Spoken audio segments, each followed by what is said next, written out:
Siamo qui con Davide Totaro, in arte Dead Boy D, uno dei produttori musicali più influenti in Italia e figura chiave nella scena partenopea. Sappiamo che non ti occupi solo di questo, spazi dalla direzione creativa fino all'imprenditoria, ed è proprio per questo che siamo felici di averti qui con noi. Ti ringraziamo per la presenza e per darci modo di conoscere la tua storia. Partiamo dalle tue radici. Quanto Napoli ha influenzato la tua identità, sia artistica che personale? Napoli è sicuramente una parte, diciamo, di tutto quello che ho realizzato nella vita. In un primo momento non credo abbia fatto parte della mia identità, perché per gran parte della mia vita ho rinnegato, diciamo, la cultura napoletana, poiché non mi riconoscevo in tante cose, più per ignoranza che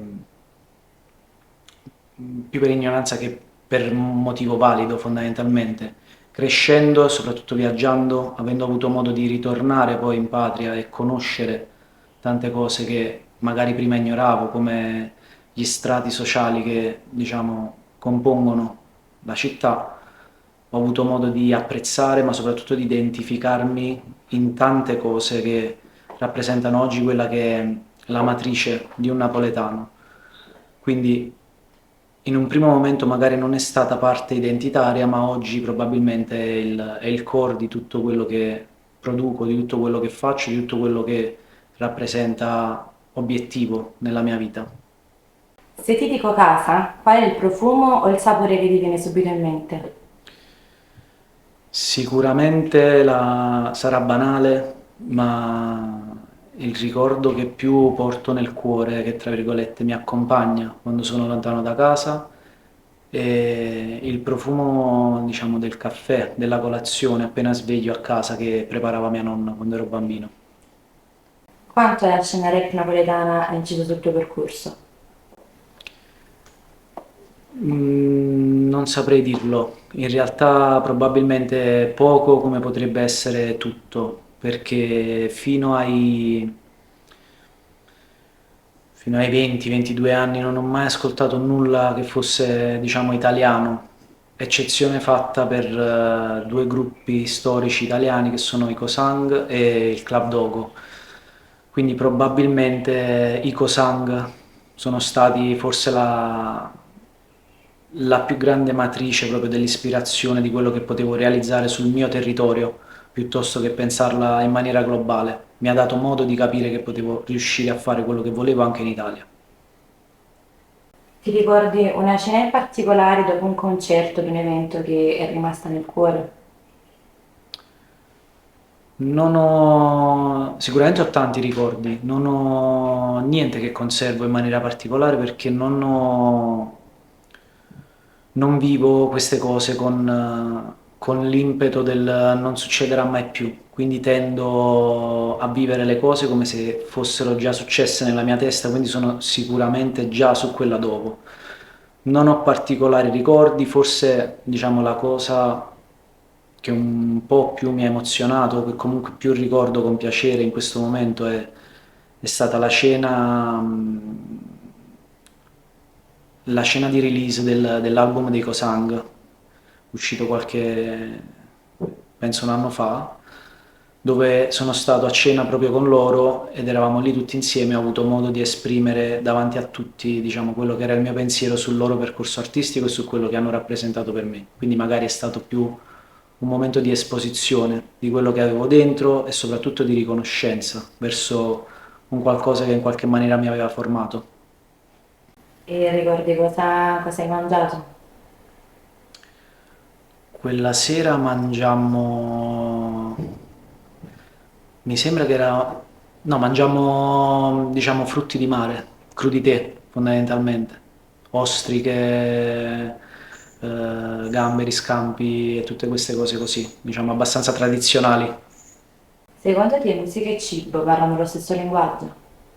Sono sicuramente due forme d'arte e in quanto due forme d'espressione sono sicuramente due linguaggi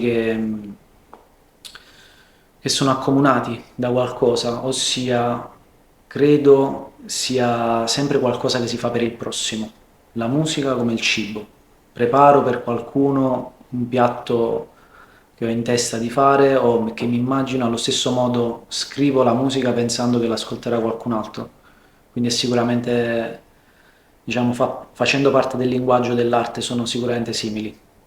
Secondo te l'identità napoletana, musicale e culinaria può essere definita un marchio distintivo?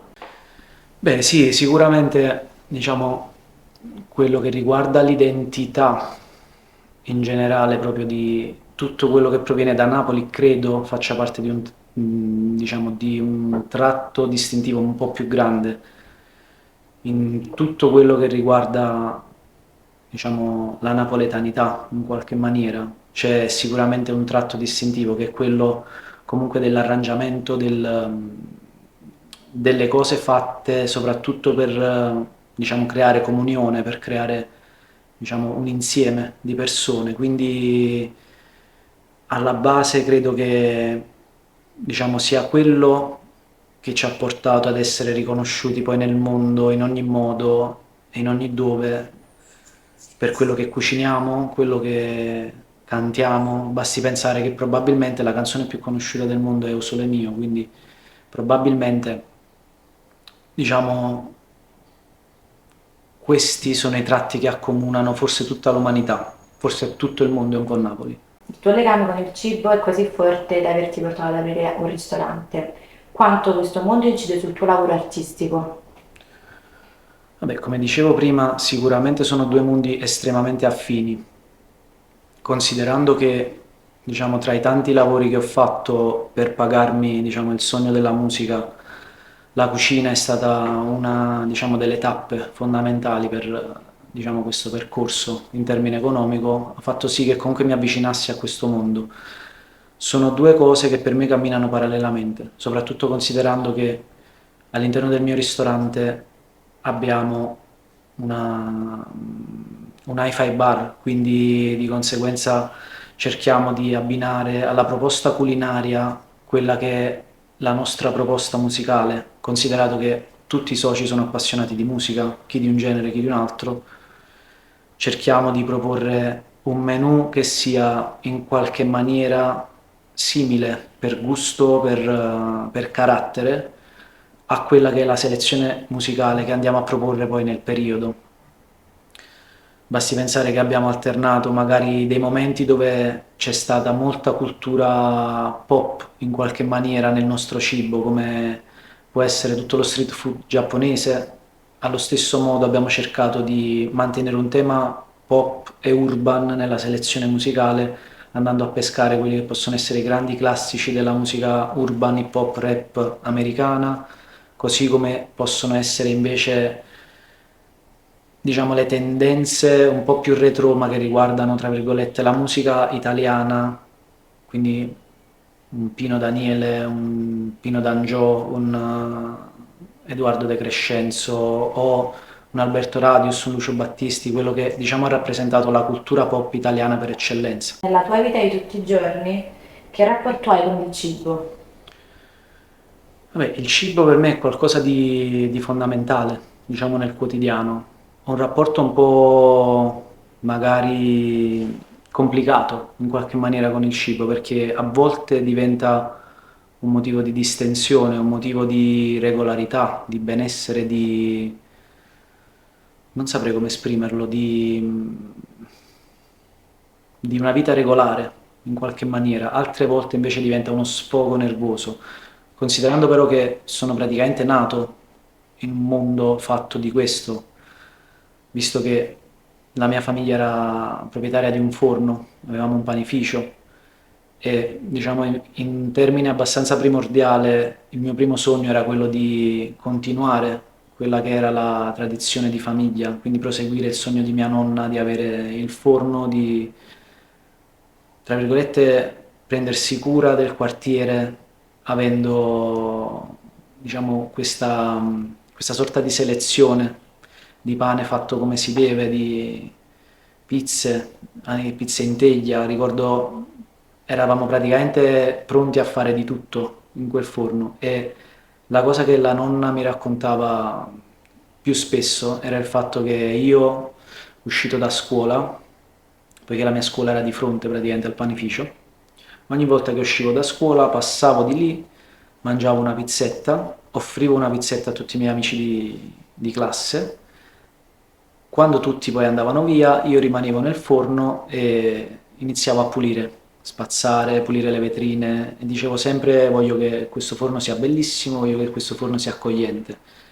E dicevo per l'appunto che avrei voluto da grande essere il proprietario, prendermene cura e continuare quella che era la tradizione.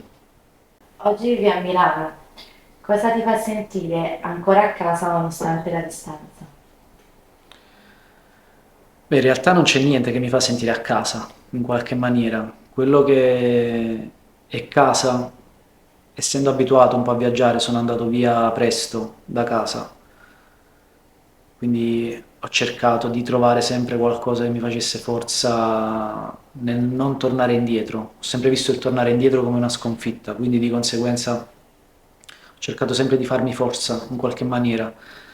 E in questo senso posso dire che niente mi fa sentire a casa se non quello che io mi porto dentro, nel silenzio, tra virgolette, della solitudine di casa quando rientro e magari inizio a ricordare le cose che magari mi hanno fatto stare bene, nelle giornate in cui magari sono più triste o quando sono più pensieroso o quando sono in estrema apprensione per il lavoro, tutto quello che mi calma è pensare a cosa ho lasciato a Napoli, cosa c'è giù, cosa, tra virgolette, mi aspetta, per cosa sto combattendo, per cosa sto cercando di guadagnare abbastanza. Vorrei vivere in un mondo, tra virgolette, fatto di persone che sono felici. Io non sono una persona che ride molto, sono una persona che sta bene se gli altri intorno a me stanno bene, quindi di conseguenza cerco di ricordare spesso per cosa lo faccio.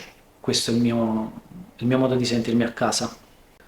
Se poi vogliamo ridurre, tra virgolette, il tutto a una gestualità o a un oggetto, o se devo indicare comunque qualcosa nel pratico che mi faccia sentire a casa, sicuramente a casa mia non mancano mai le conserve di pomodoro che porto da Napoli, che è un modo, diciamo, per ricordare il piatto di pasta al pomodorino fresco che mi cucinava sempre mia nonna, con molto basilico. Quindi cerco poi di ritrovare nella cucina quelli che sono i sapori o comunque gli odori che mi riportano nella cucina di casa, che è per antonomasia, tra virgolette, il posto dove ho passato più tempo nella mia vita, insieme a mia nonna, insieme a mia madre. Era una sorta di ufficio di casa, dove incontravi tutti e imparavi soprattutto a stare al mondo. In silenzio cercavi di ascoltare tutti e magari perché no apprendere anche dalla nonna tutto quello che era il suo termine di cucina. Mia nonna non ha lasciato nessun libro di ricette, nessuna ricetta scritta, però cerco tuttora di riprodurre quello che lei mi cucinava per provare a sentirmi a casa. Se la tua musica fosse un piatto, quale sarebbe? Se la mia musica fosse un piatto, non lo so, probabilmente una pizza, una marinara, perché è qualcosa di semplice, qualcosa di estremamente semplice da trovare, soprattutto da produrre, però porta dentro di sé un'estrema identità, un tratto identitario abbastanza forte da poterti riportare sempre, diciamo, allo stesso luogo.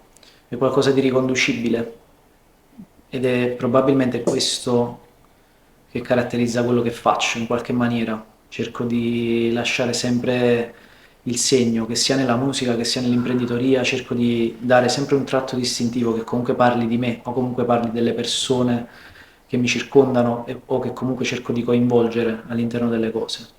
È probabilmente la mia battaglia quotidiana, quindi sì, probabilmente la marinara. Ed è quella che scegli in pizzeria.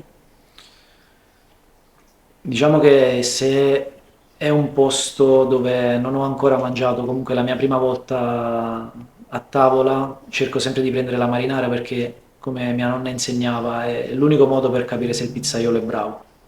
Quindi sicuramente. Come ultima domanda, se ti invitassi a cena, Cosa dovrei cucinare per conquistarti?